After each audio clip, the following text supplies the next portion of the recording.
when I interview people for job interview, I ask them, if you had $5 in your pocket and a half a tank of gas, and all of a sudden you didn't have a job, what would you do?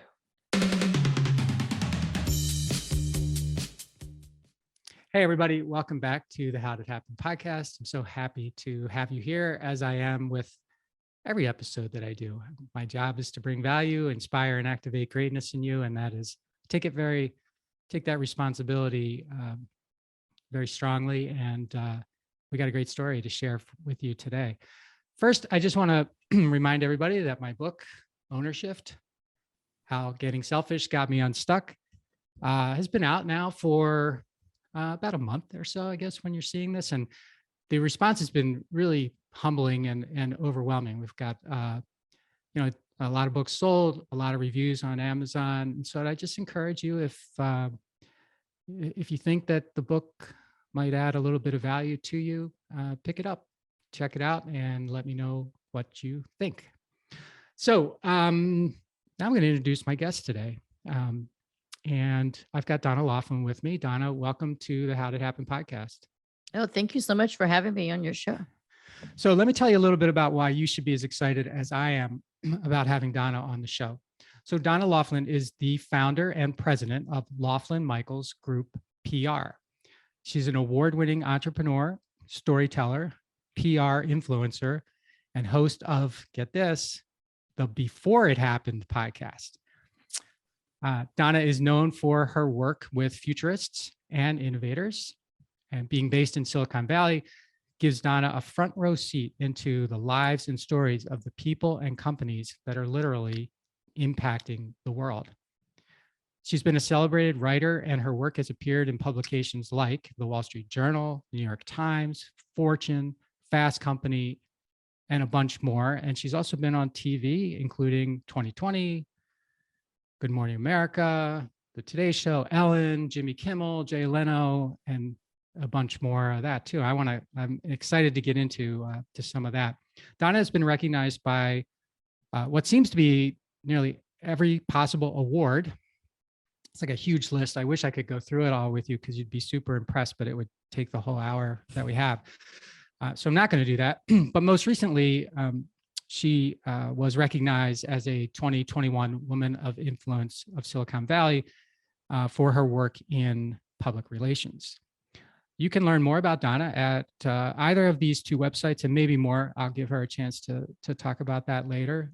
www.lmgpr.com and www.beforeithappened.com.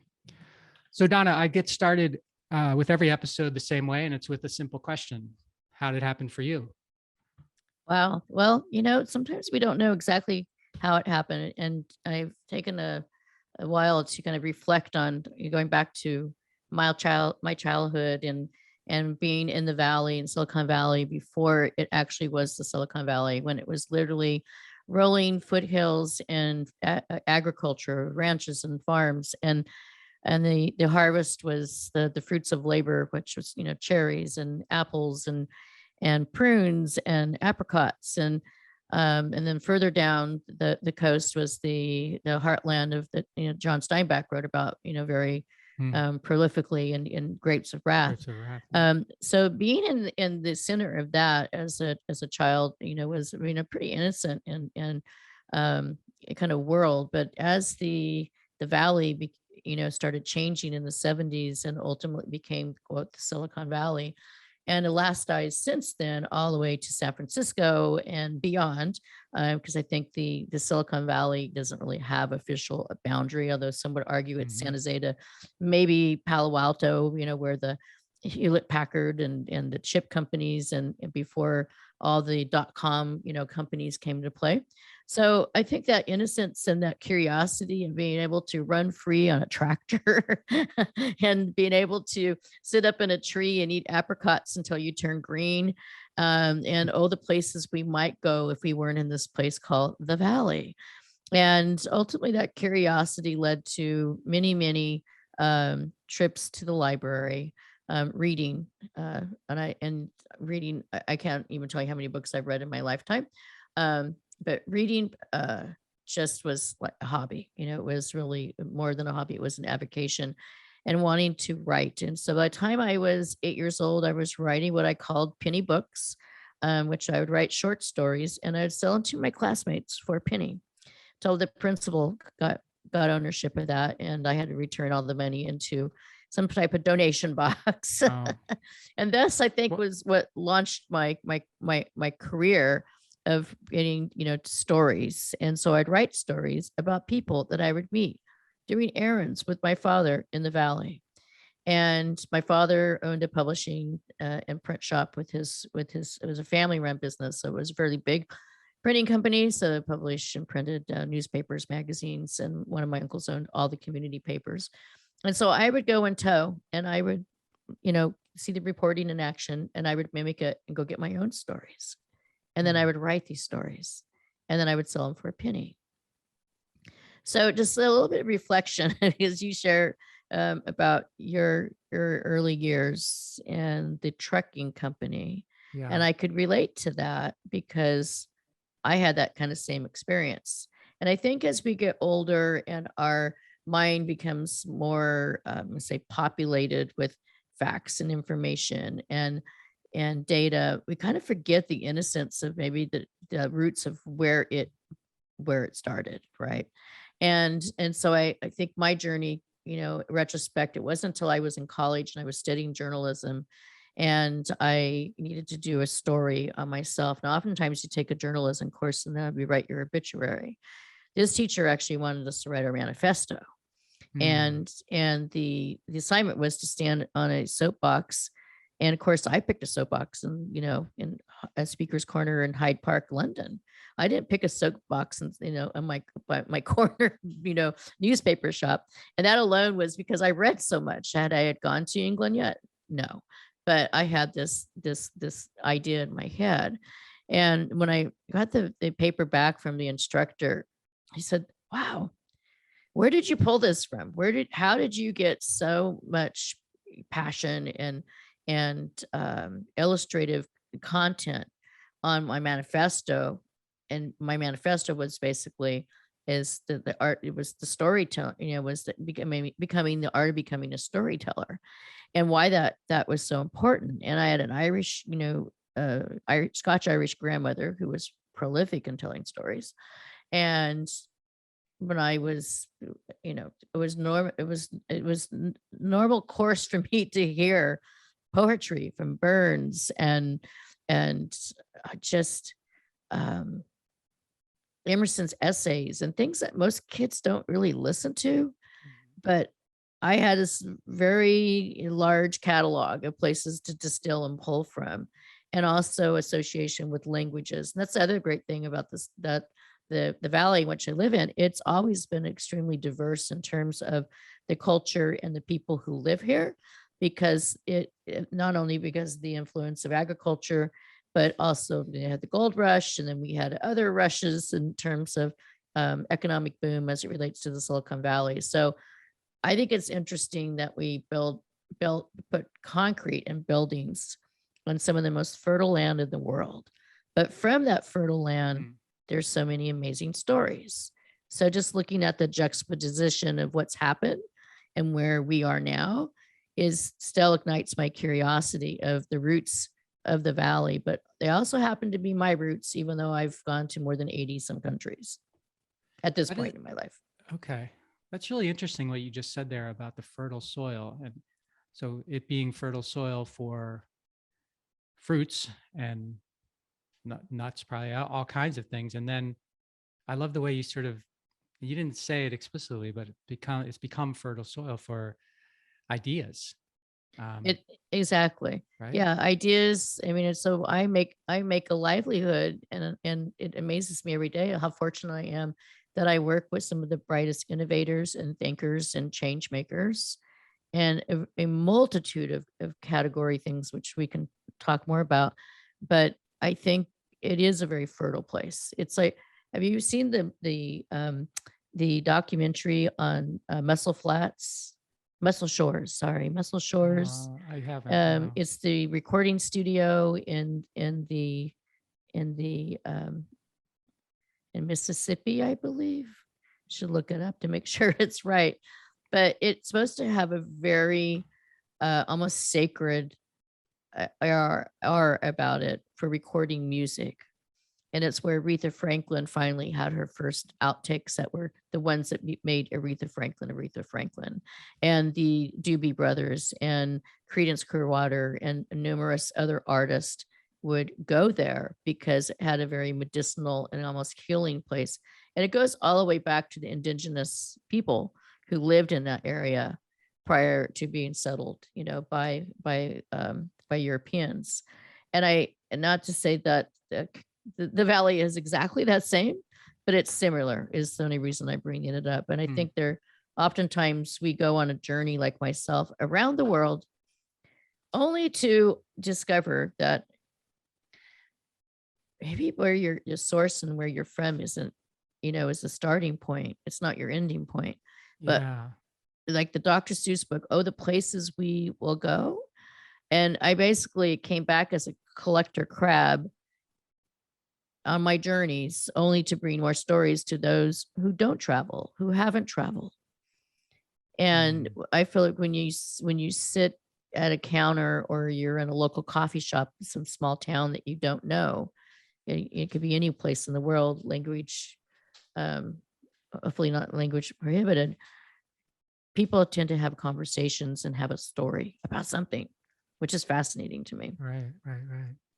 Muscle Shoals is in Alabama. You're correct. The Valley, is that what it was called for the uninitiated listening? No, it's before it called For became, the what was it Land of called? Heart's Delight. The Land of Heart's Delight. So when Okay. my grandparents came from Kansas in the late 30s, because California was open, it was cheap. Mhm. Yeah. It was, you could buy fertile land and you could be an entrepreneur. But that was one side of the family. The other side of the family came out later, much later. But my father's side of the family came out much earlier, prior to my father even being born. But they came out because there was postcards. I have postcards that I've kept to this day that my grandmother received. People, they were recruiting people to come to the valley, come to the Land of Heart's Delight. The future is here. They're selling land, $13,000, for 500, not 13,500 acres. I think it was $13,000 for like 50 acres or so. Imagine that. No. Yeah. And now an acre here is like 1.5 to 2 million, Right. depending on where it is in the area. Yeah. So wide open spaces and the land of opportunity. And these penny books, these stories, is there one or two that you can remember that you? Because Oh I'm my really gosh. curious about this. I think I broke infringement rights too. So there used to be I wish I knew the brand, the name brand of the bread, and I would look it up. But there used to be a bread wrapper, and it was paper, not cellophane or plastic, and it had Peanuts characters on it. And I would meticulously cut out the Peanuts characters. And then I would meticulously cut out other things that I'd find from magazines. And I would just kind of visualize kind of these components that would, keep in mind, this is pre-digital, right? We don't have computers. We don't have anything digital. And I was just a very creative kid. So I would cut out all these little pieces and in the different magazines and newspapers, and I would put them together. So I did have one of the ones I remember that I think I sold for a nickel, not a penny. And I sold it to one of my older sisters, was a story about Snoopy and the gang, coming to my school, and how amazing it would be with Charlie and his friends would come to my school and the havoc they would cause, within the lunch hour. So kind of taking it out of context, but using, kind of elaborating on what Schultz has already created. The other story that was a very common theme was just this made up character, was really me to be totally cathartic, but it was me. But I called her, I didn't call her Donna. I called her Leah, and Leah basically was, like Nancy Drew went out and got stories instead of solving mysteries. Hmm. And I would tell these little stories about today's curiosity is how do you how are donuts are made, or how do you get your shoes repaired. And they were just like interesting people, and so then I would do profiles on the people in my town. So if you're looking at a Monopoly board, and you if I were to do my town and small town USA, which technically it was a smaller town, it was certainly not the million population that it was, but California had it, the Bay Area, San Francisco Bay Area had its huge growth in um, 70, started in 70s, 78, 79, really. I literally, where I lived, I was surrounded by there was dairy farm and apricot orchards and everything.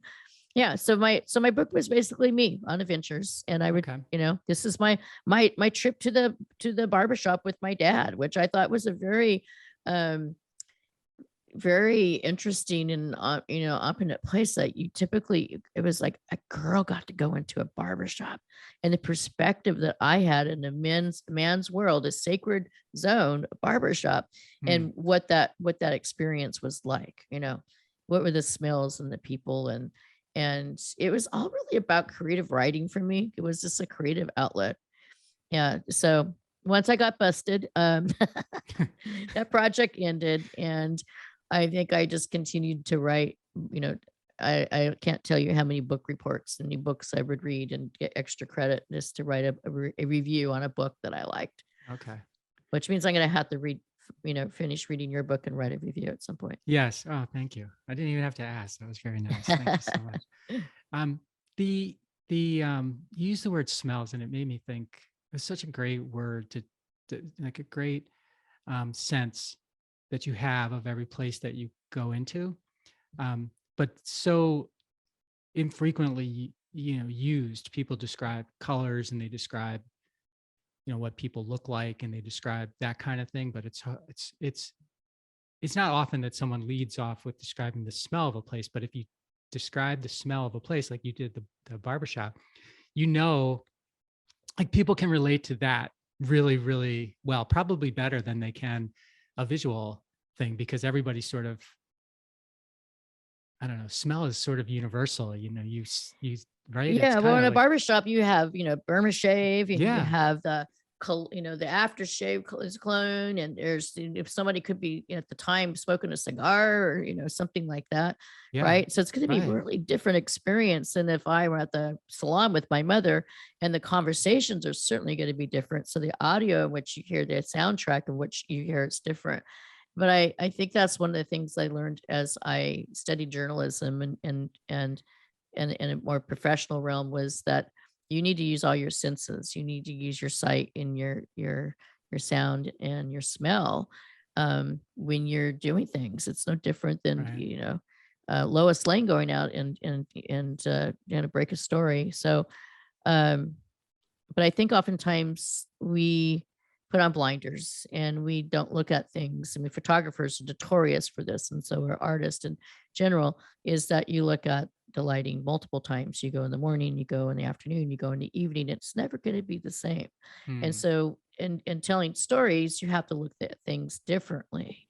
And so taking that same, when I was a news reporter, the curiosities I had as a child ultimately became really refined and tuned, because when you're on assignment and you're a reporter and you're going in, into the friendly border in Israel to do a story, your senses and sound and audio and everything need to go in overtime like a hound dog, and because you need to be extremely aware and right, hypersensitive in a sense to your surroundings. And likewise, that same is, if you're gonna, you're in a story on someone making, their best pizza in Chicago, same thing. That is really sensory overload, right? Because it's going to be really yummy, and you go in with an expectation. But when I've taught people to write, and I've coached over the years many as a journalist, and then also as a owning my agency and people to write. I always say, you can go from good to great, but going from great to greater is even harder. Mm. And so if you imagine if you put a blueberry in your mouth and the blueberry just foul, it doesn't tastes rancid. It's not the way a blueberry tastes. That's going to totally change your perception of a blueberry. But then Right. if you take a fresh blueberry that was just picked, in the wild, right? And it's going to be plump and moist and it's going to look the same, but the experience that you have is going to be totally different. And so I think that's the same thing about light is you have to look at things in different perspectives, different times of day, different experiences. So when, kids are great at this, right? I don't like it. And then you realize, well, why don't you like it? Probably because they had a bad experience or they have a preconceived notion. But when you're a storyteller, and particularly the journalists that I work with on a continuous basis, they're always looking for something that is unique. So how do your trip to the barbershop is probably very purposeful. You're gonna go get a haircut. My trip to the barbershop is like, well, I don't need to get a haircut at the barbershop, but I wonder what it's like the movie Barbershop. I think was intriguing because it really encapsulated, my own experience, but at a magnitude much bigger. Um, but I think that those types of settings are very germane and very. You can go to a barbershop in Toledo, Ohio, and you can go to one in Beverly Hills, and you can go to one in New York, in the Brooklyn, New York, and you're probably going to see similarities. Right. Yeah. Similarities and like very distinct differences too, which is kind of neat to be able to describe in a way that's meaningful to people, right? Yeah, That's a and I that's a think really challenge. barbershops are kind of a sacred place. I mean, I really say Huh. because I do think that's where a lot of the storytelling and the conversations and the small town chatter, took place. If you're thinking like a Norman Rockwell type of setting, the barbershop to me is the epitome of Americana. And I've seen many barbershops around the world, and they're not exactly the same, but similar, meeting post. Yeah. Other cultures, they meet in quite different places. They'll meet at the pub, like in Ireland and the British countries, and in Italy they meet for their grappa. Not necessarily the barbershop, but to me, the barbershop's one of the last sacred frontiers in Americana that we haven't. Yes, you can go to the salon, but the barber, when you see a barber pole, it's so distinctive, and you go, Hmm. aha. And I see a barber pole, and I go, oh, I bet there's some good stories there. It's so my I don't have much hair. Um, in fact, some people would say I don't have any hair, but I see hair. I do have some hair.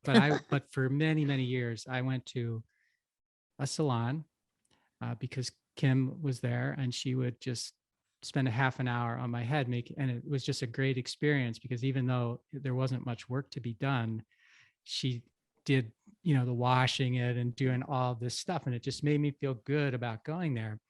Well, unfortunately, she passed away recently and I had to find a new place. So I am now going to a barber shop with a barber pole and I think to myself, okay, so where I'm going right now, and yes, the smells are totally different. The ambience is totally different. The feel is everything is totally different. But the biggest difference is Kim was like selling me an experience that I really liked. And my barber now is selling me a result. And it's no kidding, 6 minutes from the time I sit down to the time I am out the door. 6 minutes. And so you think like there's a difference between two, right? It's just for me, it's so funny you brought up barbershop because that's going through my mind right now is, yeah, I like the 6 minutes and it seems like it does pretty much the same job, but man, just doesn't feel like I'm important anymore. Well, that's interesting because if we talk about experience just in general, Yeah. that your personal experience could be totally different than the next person. And that's one of the things that I do all day long in my profession and in my business is I work with people to distill those experience. So what you just described, could be the bad blueberry experience. Yeah. Um, I was like looking at the authentic, the authentic component that makes someone's journey and their particular, reason why they started a company or they created a product and and I often have to take them back. I just had a conversation last week with somebody and through my journey of discovery, which is where you usually start is the discovery phase, I found out she's a black belt Hmm. and she's the CTO of a company and she's originally from India. And now we have like some uniqueness. It's like, well, I don't know anybody else in my journey who has that trifecta or that triple threat. Right. And then I just kind of put it together. And then she told me more and more about it. And I said, oh, so you've actually been practicing your black belt your whole entire life. You just didn't know that you were black. Now she takes all her skill and knowledge from her technical phase and that brute strength of her black belt. You put them together. And what do you get? You get, this woman who's a little bit of a superhero teaching a host of other people about the topic of blockchain, Hmm. sorry. Yep. Blockchain is not, so black belt to blockchain is, that transition that she had. I think it was just fascinating. And she kind of laughed and she said, I never really thought about it. Hmm. But sometimes stories find us, right? Oh, sure. Yeah. Especially when And you're open to a story finding you. yeah. Well, and I thought, that's the thing about I always thought the movie The Accidental Tourist was so sad because I love to travel. And I thought, oh, being a travel writer and just being miserable, writing that book. And I thought, when you travel, you're never really lost unless you're like out of food, water, and shelter. Then maybe you're lost. But, if you're a seasoned traveler, you're probably going to figure that out. But I always figure there's going to be some happy accident reason why I ended up in some small town on the Hmm. Ring of Kerry with a car that I rented that had two pop tires because of the having to move over the lane, the one lane road with the buses barreling down, right? And it just happened to be at, you know, sunset. Well, where am I going to go? Right. And I ended up, staying in a working farm for a number of days and meeting every local person with the most fabulous, stories and food and just can't, really a deep lens into living there versus just passing through. And so those things happen for a reason. You mentioned the 80 countries and then coming back. And as you were saying it, I was thinking to myself, okay, well, sometimes the answers you're looking for are right where you are. I'm not saying that's what you were trying to say. That's just what came into my mind. But I'm wondering, you described being on the farm, the tractors, the print shop or the print factory, the reading, going to the library, the writing, of course. What do you remember when it was that you decided what you wanted to do? And did that include at the time getting out of where you were and experiencing the world or doing something else? Yeah, I remember the exact moment. I was about 10 years old and I was sitting in the back of a print shop and the smell of ink, the aroma of ink and and paper, big giant rolls of paper. Paper has a smell. Ink has a smell, has an aroma. I tell people it's like I love the smell of perfume, but I also love the aroma of ink. To me, it's like cinnamon and lavender. It might Hmm. as well just be in that same category. And it can be highly toxic too. So not to that level, but just that smell and the sound of the machine, the presses and everything. And then my uncle on deadline to write stories. I was in the thick of that. That was my after school daycare was going in, would go after, we didn't have after school drop in daycare and things like my kids grew up with where, you needed to pass a test to get into the, the local kindergarten and all that stuff. It was like real family, scenario. And I just thrived in that. And then, when I started doing, my report, the storybooks, the penny books I did, I was about 8. So by the time I Hmm. got to 10 and 11, literally I was going out with my, one of my uncles on the news beat. I was like the co-anchor, so to Yeah. speak, with it, Okay. and I was literally his understudy. And then I started getting articles published. By the time I was 12, I was writing and they were being published in the papers. And then I started in a writing contest. And And that writing actually did me well because I ended up getting, a several I won a bunch of awards and I won a couple some scholarships, and then that took me to UC Berkeley, which ultimately doesn't have has a fantastically designed graduate school program. The undergraduate program wasn't as orchestrated. That you took There's a lot of liberal arts and a lot of writing in English, and so my degree actually wasn't journalism, but that was my intent and my goal. So I studied economics and studied history, and since in tandem with that, I actually did advertising copywriting, got a degree at San Jose State University. So I was doing multiple degrees at one time, which is a little crazy.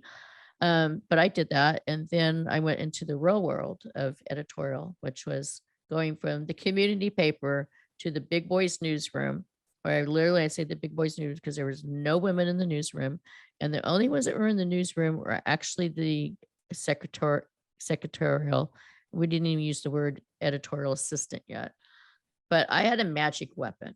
Not only could I hold my own in a conversation, I could type. My mother ensured that I took typing in summer school. And I used to be just like, Mom, I don't want to take typing. I don't want to be a secretary. That's not my goal. I want to, I had an aspiration, but I could type 150 to 160 words a minute. So when you're and for those who only grew up with word processing and computers, which I had one of the first computers in the newsroom, and I even wrote a story about that. Is like, order the kid the computer, and I got this beautiful shiny Apple, Lisa. Oh, the Lisa. Yeah. Okay. Yeah, got the Lisa, and nobody knew what to do with it. It's like, get the kid to do it. So I was the kid at that particular opportunity. But because I could type so fast, I could type my way in editing and help the team be more efficient because we weren't automated yet. We weren't digital. That digital transformation happened fast. And thank goodness it happened fast. I went from an IBM Selectric to word processing to the entire digital, era all happened literally within like 12 years. It happened so fast. And when that happened, the need for the editorial process changed too. We went from, the 15-minute deadline and have to get it out to like 5 minutes ago, 15 minutes ago was almost too late. So I worked for Reuters International, did internships, and then I was recruited after college. And then from there, I also did an internship with the Washington Post. And then from Reuters, I went to the BBC and worked in the UK.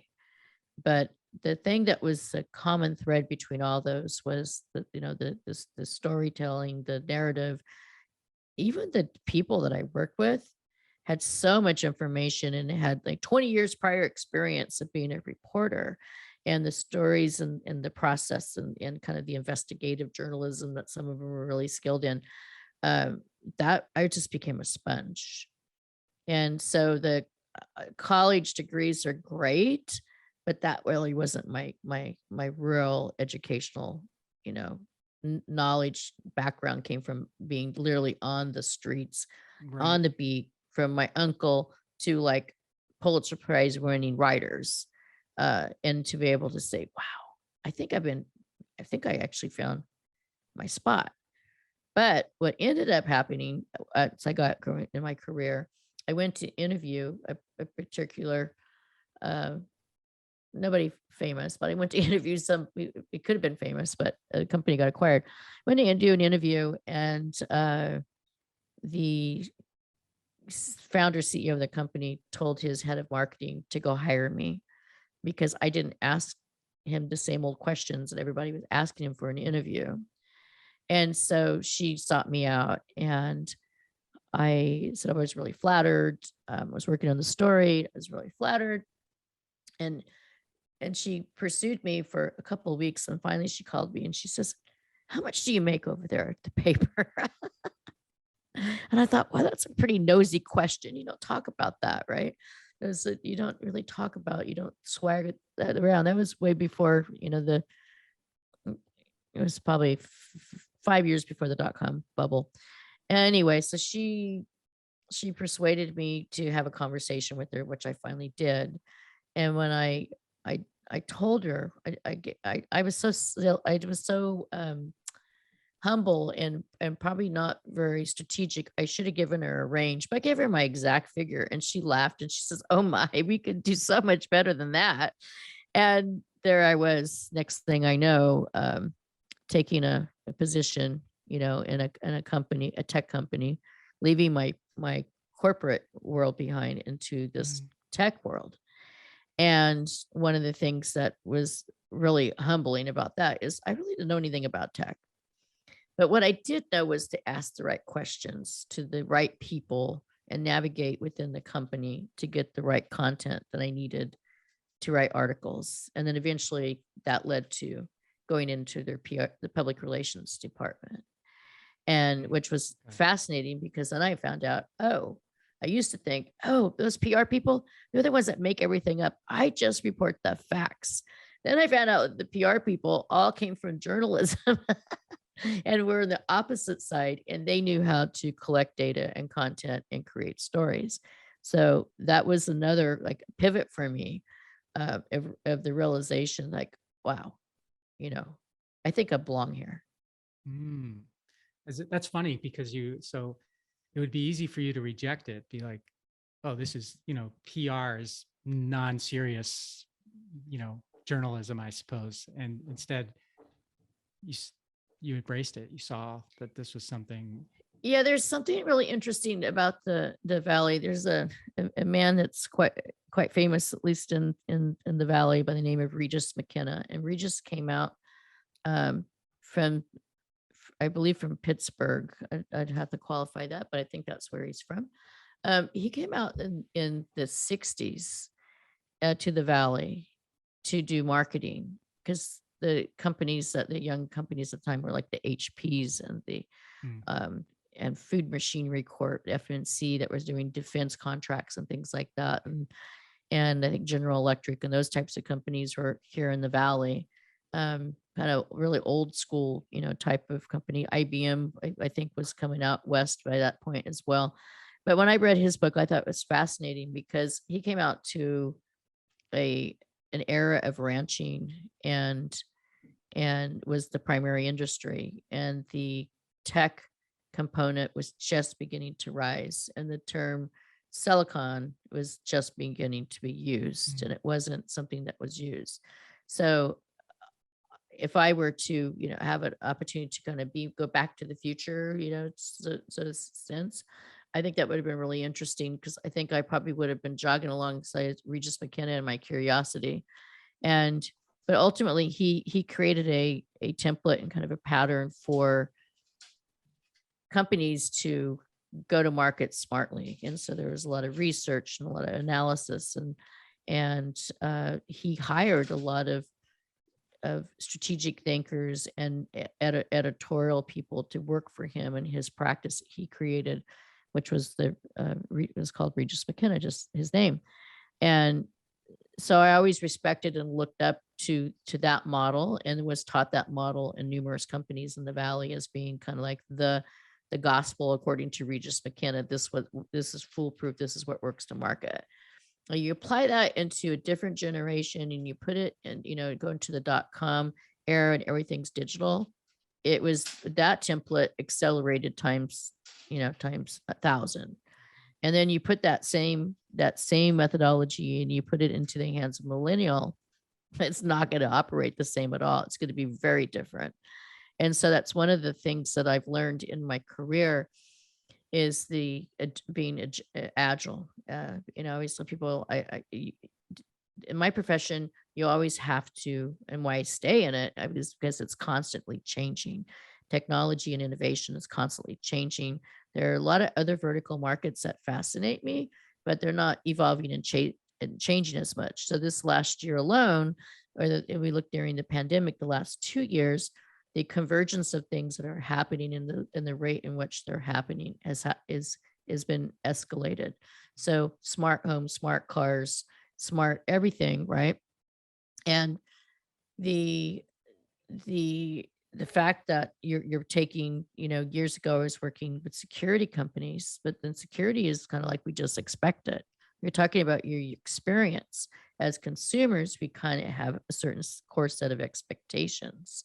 And so our expectations are that things are going to work as advertised or work as we expect. So I think in technology, one of the things is that the consumer, and Apple has probably done this the best, is that consumer experience cocoon that you create for your customers is ultimately something you need to nurture and you need to protect. If you take that outside of tech and you go into other markets, the food industry and food and beverage, or you go into hospitality, or um, even fashion, there's going to be a lot of the nuances that are the same, but I think the agility of, fashion, as they say, repeats itself every so. Technology Right. doesn't necessarily repeat itself. If you look at what's happening in space, in the race for space. When I was a kid, that's all we talked about was going to the moon.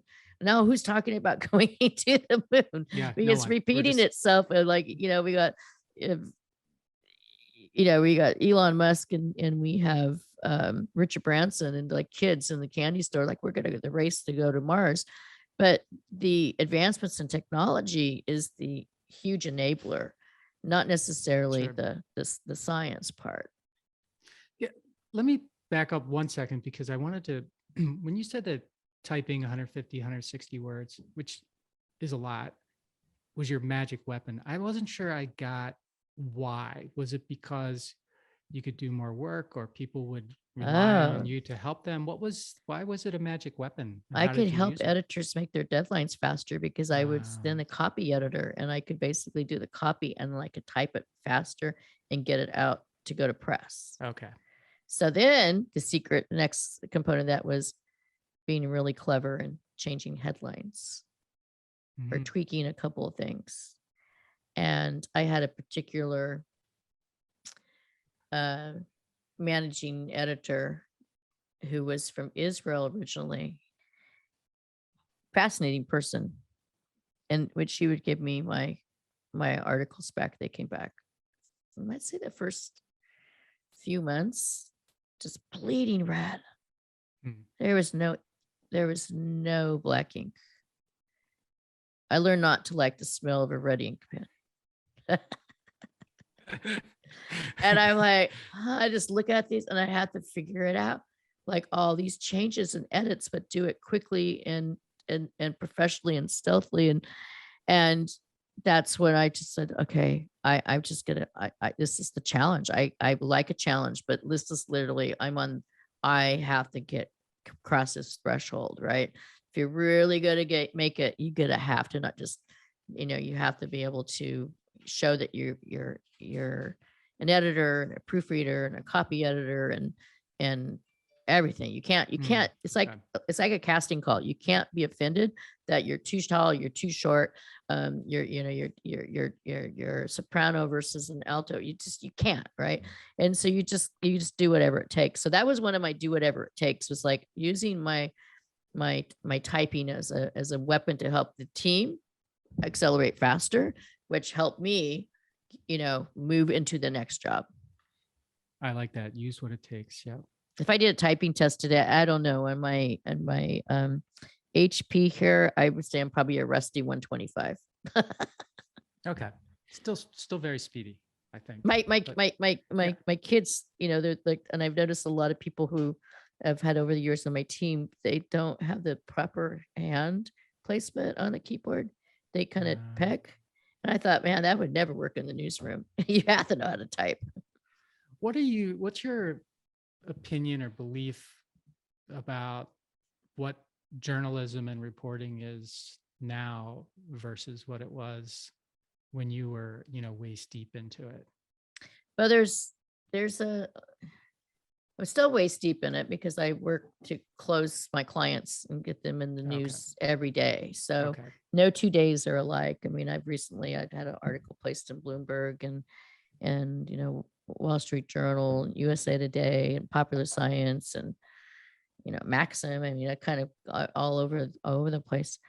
Um, I think what's changed the most is is what we call earned, content that, you pitch to a publication with a very specific story or thoughtfulness. I say being very thoughtful that something's going to be tailored to their audience, and that's something that you can, mold and collaboratively work within a publication. Then there's the owned content, which has become a big shift in the digital boom, which is content that you actually create. So it could be your blog, or it could be, in my case, my podcast, right? That's owned content. Nobody else owns that content. And nobody else can take that. And they might be able to abstract from it and place it. And then there's the paid content, which are editorial, type pieces that often fill up space in publications, newspapers, and online and print, because they don't have enough coverage, or they acquire through a syndicate. So they go through a syndicate and they use that. But I think the types of coverage is changed, but I also think the rate in which you receive things. I mean, we're using mobile devices, we're using our iPads, we're using our phones. We are losing sleep. People are waking up and going to sleep, looking at their phones, looking at the news. A little saturated, I think. Sure. I mean, I really like the fact that I used to get the newspapers delivered to my door, and don't really get that anymore. I have to actually go find my newspaper. I think it's like a novelty now. It's like, oh, where's my newspaper? And then it's my Wall Street Journal. Like, where did it go? And I have to go hunting for it in the building. Um, but I also think the other part that's changed is the relation to media. So publications, so for example, just take a look at the Washington Post. When I worked at the Washington Post, Martha Graham was there. She was running it, following her husband's, stepping down. And now Jeff Bezos owns the Washington Post. He's a media and entrepreneurial mogul. He's not doesn't come from a journalism, Right. public. We can argue that he came from a publishing background because he's owned, the largest book catalog library, in the world business from the beginning. But I think that's changed. And I think the whole debate between, to get too political, between fake news and real news, is really something that I personally am sensitive to, because I am about the facts, report the facts. And I do think some media outlets, particularly as it relates to certain topics, politics, and um, particularly, I think, is the one that's still, could be the little bit of the bad boy. So it's like, I think we all need to be really selective in where we get our news source. I'm a big fan of National Public Radio and kind of, the independent radio shows that you get a diverse perspective. But even in your own small town newspaper, if people aren't reporting ethical, ethical, informative news, then they should go to their managing editor and the editor in chief of that paper and request it, because there is always a column opinion, from the reader's column to put in place. But I think I grew up with the community papers, and the community papers were all about that. It was about raising your voice, about having an opinion, about being thoughtful and meaningful, and caring about your neighbors and the city and the metro, and what you live in. So I think the delivery mechanisms of being digital have absolutely changed. Okay. Changed, And and I think I always say, are we adapting or are we adopting? And I think that I'm always a late adopter, and then I adapt, and then I adopt. I mean, I don't go run down to Best Buy or to any big box store and buy the latest, gadget yeah. just because I feel I need it. But I will wait till the price drops, and then I go buy it. What happened that had you, start your own firm? So you've got this tremendous career. You're going all over the world. This woman that you met says, hey, you could come work here. You get introduced into PR, and at some point you decide to start your own Yeah, firm. well, this is a great Silicon Valley story. So after I did 3 IPOs in the Valley, initial public offering, which is, a journey of itself, working with the company really early on and then taking them to NASDAQ. It's a thrilling ride. And exposed me to the financial side of, business operations. So that was great. Did a number of those, and then I got wooed over to, it was a grass is greener on the other side conversation, Okay. and went to a company, a competing company with the last company that I had worked for. And I joined them. I had worked at the other company for 4 years. It was time to make a shift. So I moved over, and it was, a more strategic position for me. It was, a vice president of corporate communications. I was a VP corporate communications prior to that, but this opportunity was even bigger because we were going to launch globally. And unfortunately, within the first 90 days, they lost their funding. So my choice was stay there for that next 90 days or take a package and do something. So I literally got in my car, and on my car, I didn't think twice. It was one of these things like, what do you do next? And I ask, when I interview people for job interview, I ask them, if you had $5 in your pocket and a half a tank of gas, and all of a sudden you didn't have a job, what would you do? Because that happened to me. In my case, I had more than $5 in the bank. I only had $5 in my pocket though, but I just was very symbolic to me to go look and go, I have $5 in my pocket. I have a half tank of gas. I just took a package. What am I going to do? I literally, without even thinking about it, started driving to my local business license office. And on my way there, I knew where it was. I had the thought in the back of my head before. In fact, I had a napkin conversation with somebody prior about, sketching out a PR agency. And I said, I don't want to do a PR agency. I just like corporate. And I worked at the big agency. I worked at several big agencies and in my career. So I went reporter to corporate to agency, back to corporate. And so I had, a lot of experience to pull from. But I thought, if I can start an agency, then it's going to be, can't just be me. It has to grow and manifest to be something bigger.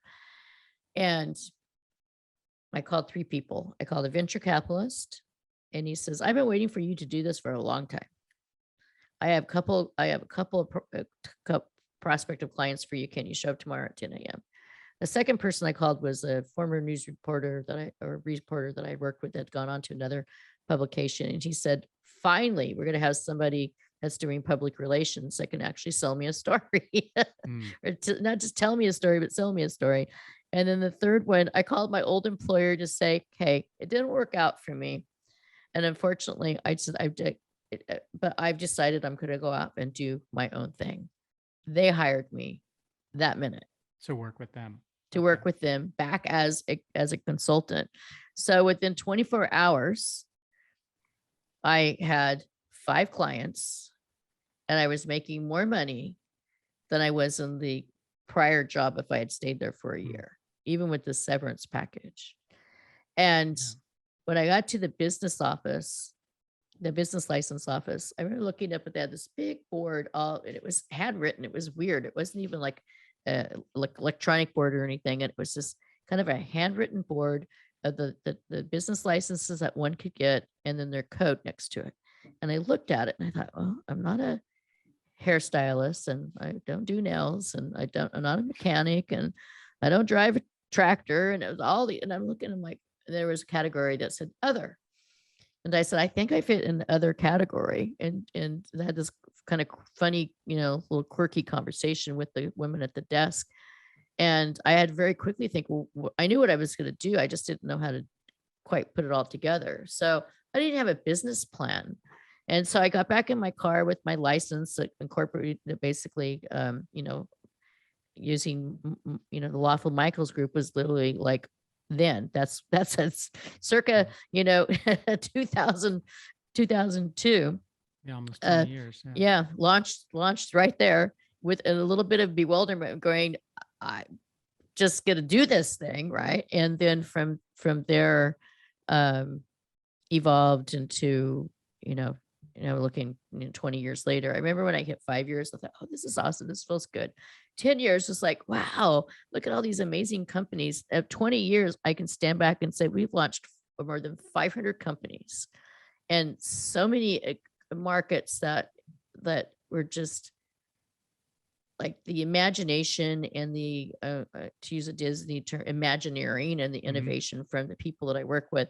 So I work with transportation, electric vehicles, the convergence of agricultural and tech, electric tractors, Internet of Things, cybersecurity, blockchain, fintech, Yeah, you're in the future wellness, before health. it comes, right? Yeah, You keep pretty that in much anything that quite like it's not a household name, I get Right. involved with it before it becomes, before wrapped you up hear with a about big it. bow. Yeah. So Sometimes what a great, sometimes 5 to 10 years. yeah. What a great lesson that you just shared, though. You get company runs out of funding, you get, whether it's that or you get fired or you get downsized or whatever, and you got $5 in your pocket and you have a half a tank of gas. What are you going to do? And most people, I think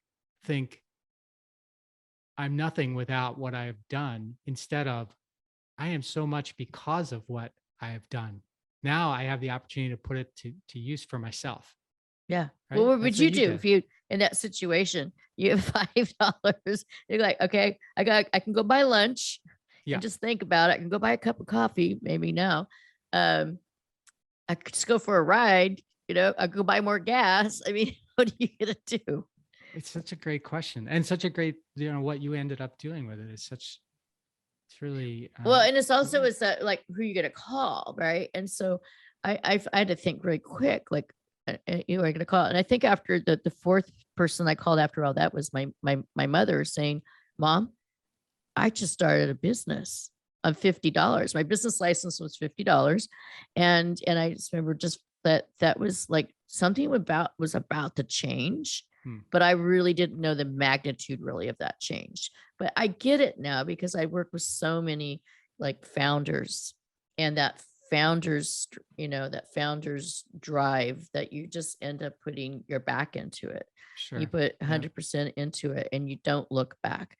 And I just came up with this phrase a couple of weeks ago and said the only rear view mirror that you should be looking in is the one that you use for driving. Do not look back.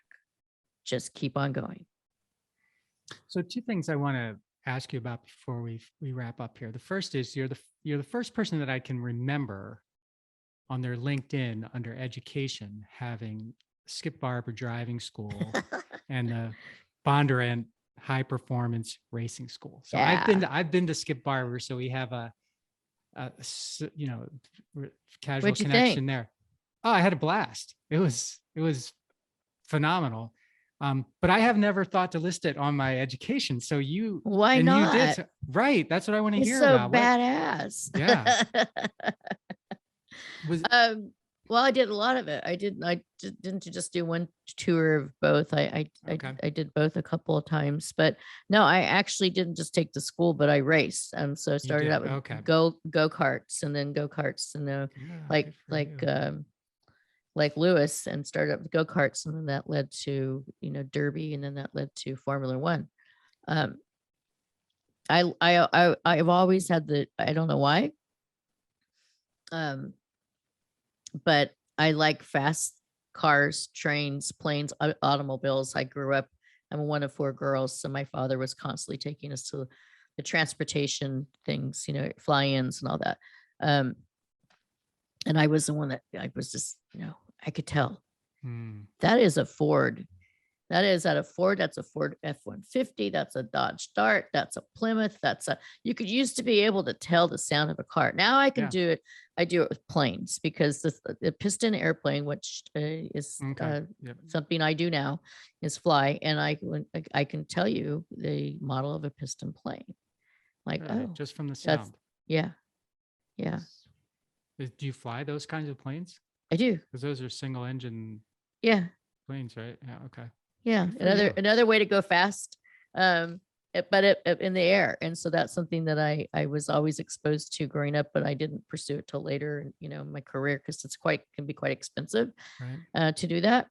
but the need for speed, I guess, is something that I have that I never really thought about, whether, be, used to bicycle race and then I did the auto but I think, education in general, people, I think education comes from a variety of places. And so, our own personal paths are different. And so if I see resumes sometimes of people, I kind of like, wow, this is an interesting career. And this kind of took a little, side road and a tour. And I tell people, your first job's not going to be your last. So Mhm. what do you want to do with the one that where you are now? What do you want to pursue in terms of, and every day I'm constantly pushing myself and have curiosities of like, what can I do to, to do better? How can I get a better, more interesting story? How do I get a story? I have a discussion next week with the client. I have 8 magazines that I want to get that are priority for me in 2022.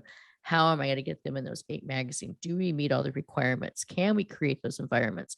Is it like a moonshot?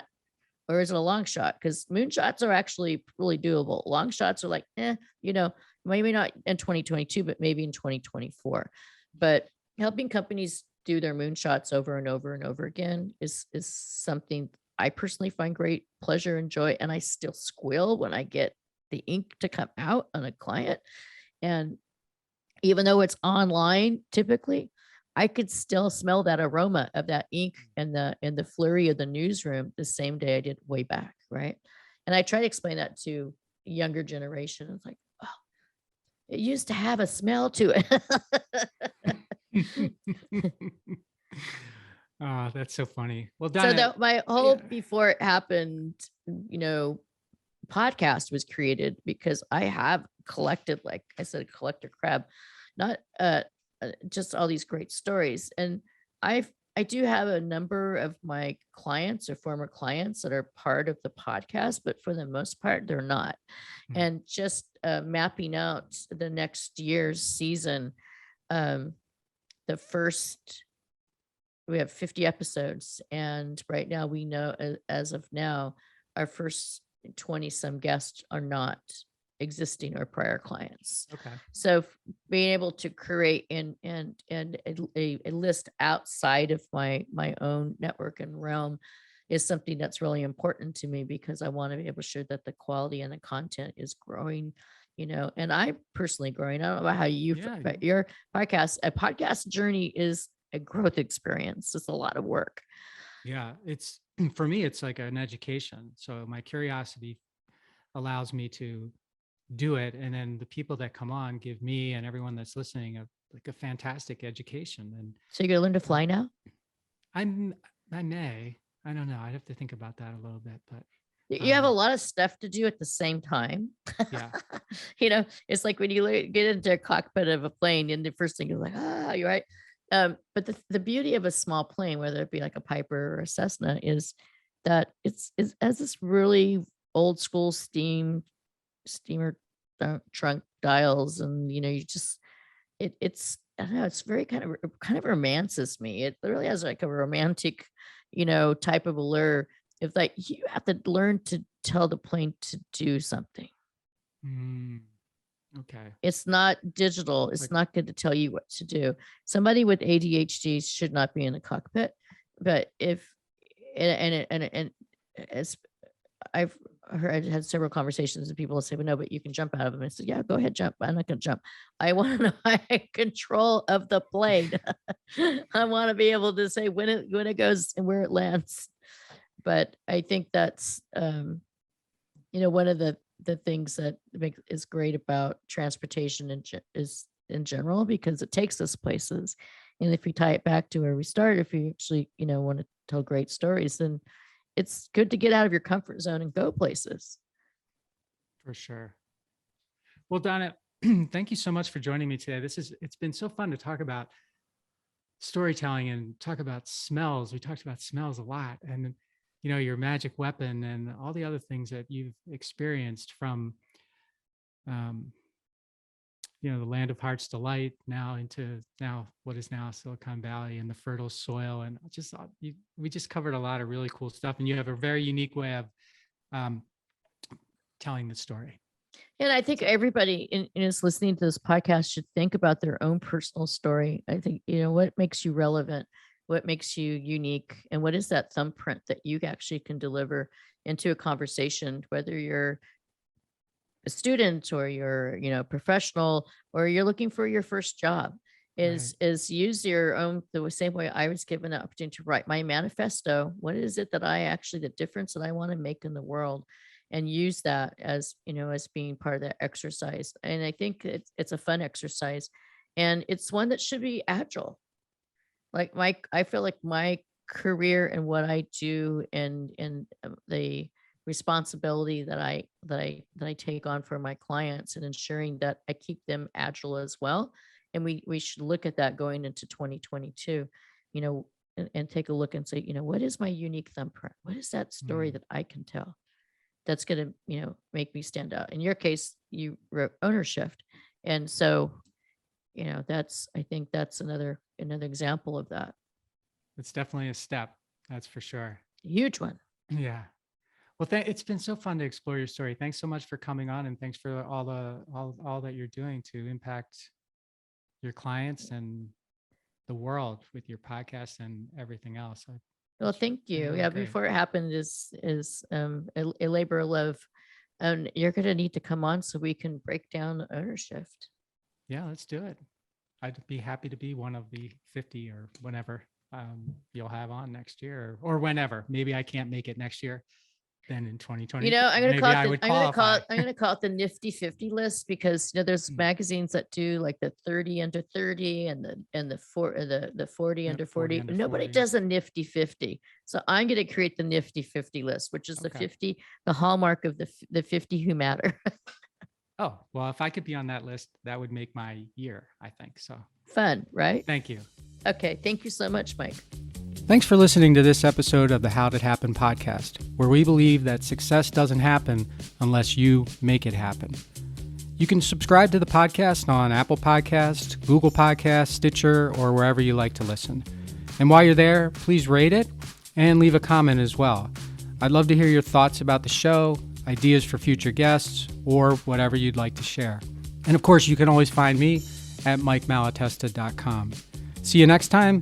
Thanks again for listening to the How Did Happen podcast.